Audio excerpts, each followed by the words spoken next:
Hello, everyone.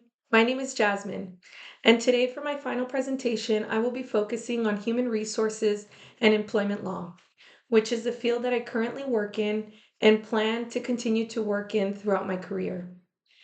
I want to share with you all today a lesson that we all learned throughout this course: effective communication, especially intercultural communication. This helps us build workplaces that are more fair, inclusive, and legally compliant. I'm going to be connecting this to real life examples and experiences of my own. And I'm going to be showing you all how small misunderstandings can become bigger workplace issues and legal challenges if we don't handle them properly. So, as many of us know, especially those of us who work in the human resources and employment law sector, it is our number one priority to ensure that we have a workplace that is free from discrimination and biasm. It's not enough for us just to write a policy about it. We need to make sure that it shows up in the way that we communicate every single day with our peers and our colleagues. One misunderstood message, one insensitive comment, or a language barrier can cause frustration. It can cause low morale or even a legal compliance dispute. According to the Society for Human Resources Management, or as many of us know them, SHRM, poor communication can cost a company an average of over $4,000 per employee every year due to mistakes, which in turn result in a loss of productivity and turnover for the company. This shows you how powerful and expensive miscommunication can really be. One good example that I would like to share with you all is my own personal experience. As I mentioned, I work in human resources and I work with colleagues in India who assist us with coding our HRIS system. We all use English as our communication language, but that doesn't always mean that we fully understand each other or the requests that we are providing for one another. So, for example, when I explain complex coding needs to my colleagues, I might use technical phrases that don't always translate clearly to them. Sometimes their responses are more indirect than what I had expected. And so I'm often left wondering, did they clearly understand what it is that I was asking from them? Or did they understand the question that I provided to them? This fits the high context versus low context communication, which we learned about in Module 3 in our course. And in the US, we tend to use low context and direct and detailed communication. Whereas in India, communication often relies more on indirect cues and shared understandings.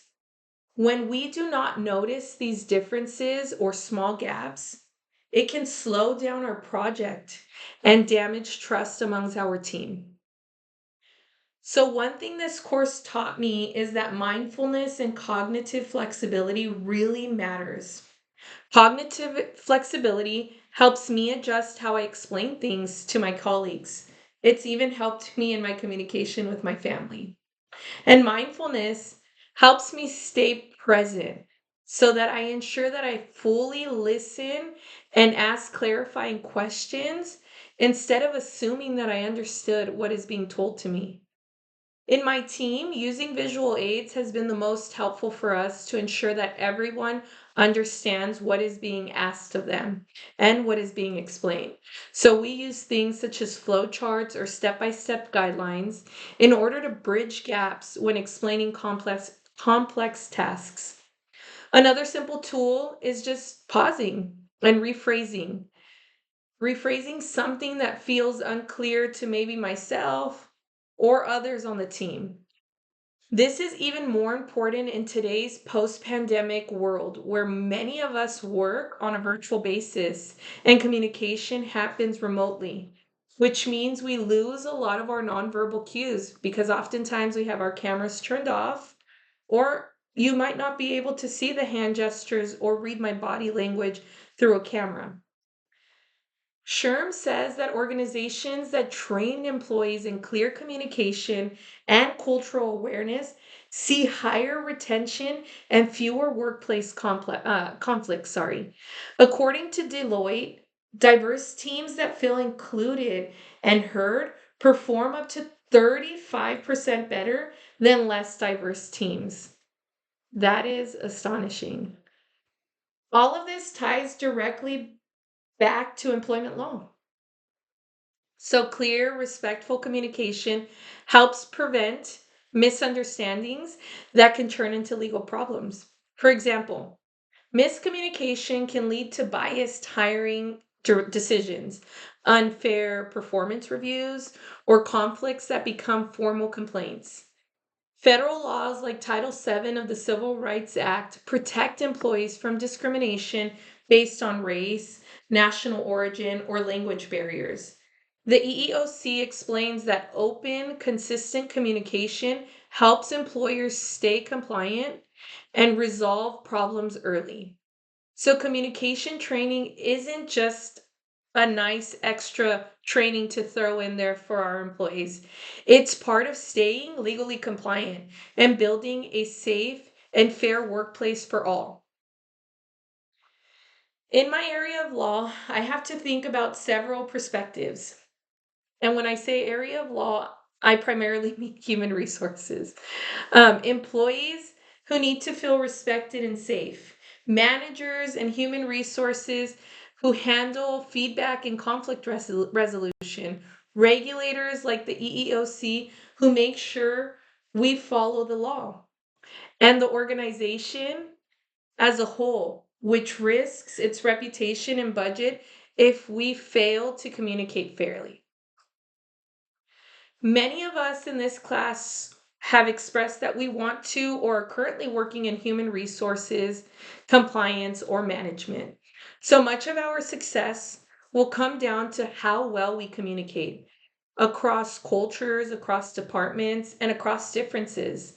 If we do not pay attention to perception and cultural context, we risk repeating unfair practices from the past. But if we train our teams, encourage open dialogue, and keep communication clear and respectful, we build trust and protect our organizations legally too. So, in closing, my biggest takeaway is that human communication is the key to fairness at work. In diverse workplaces, we can't assume that everyone communicates the same way that we do. We must be mindful, flexible, and clear to remove barriers that hold people back. By doing this, we make our workplace stronger, more inclusive, and true to what employment law really stands for.